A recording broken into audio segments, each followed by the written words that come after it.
So what are we going to do about the mess we're in now? What mess? I mean, what are you talking about? Well, I mean, it's obvious that we're in trouble. We need to do something about it. I mean, why don't we just bury the evidence in the backyard? No, I don't think that would be a good idea at all. I mean, if anybody caught us doing that, we would be guilty right away. No, that's not going to work. True. So, what do we do? I don't know. What should we do, folks?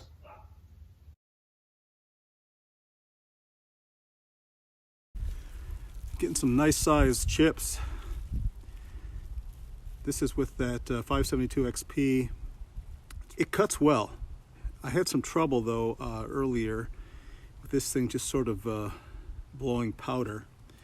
And so today I took a good look at the cutters under a magnifying glass and found out that I was not getting the top plate sharp, and the working corner was okay.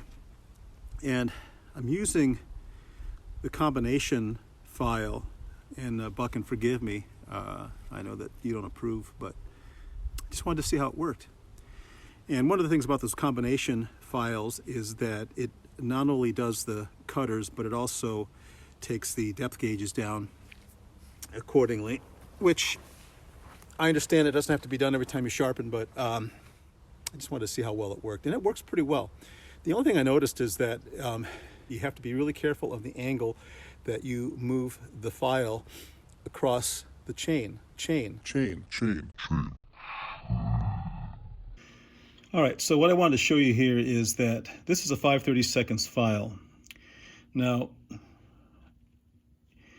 in my previous video, I said I've been sharpening my chain using the combination file by Steel, which has a 5/32 file, and it's set up so that it rides right underneath the top plate, as you see here, right underneath the top plate.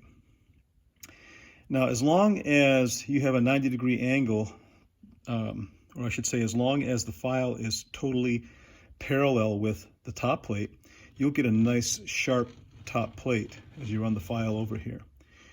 But what you can't tell a lot of times when you're using the combination file is whether or not you really have, or whether or not you're really moving the file parallel with the top plate.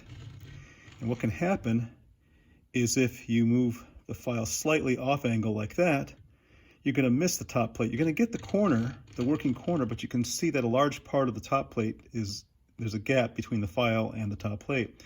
The same thing is true if you drop the handle of your file down. Now you have an angle. You're not parallel with the top plate. You have an angle between the top plate and the file. So you're still getting the working corner nice and sharp, but look at the gap on the top plate. And I think that's what I was doing wrong. And it's a fine line trying to get that. Look, I don't have to move much at all to create a gap between, this corner of the top plate and the file.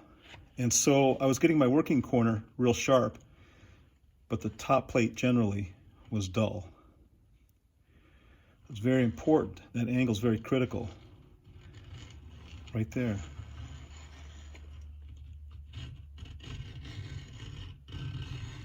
Very critical angle.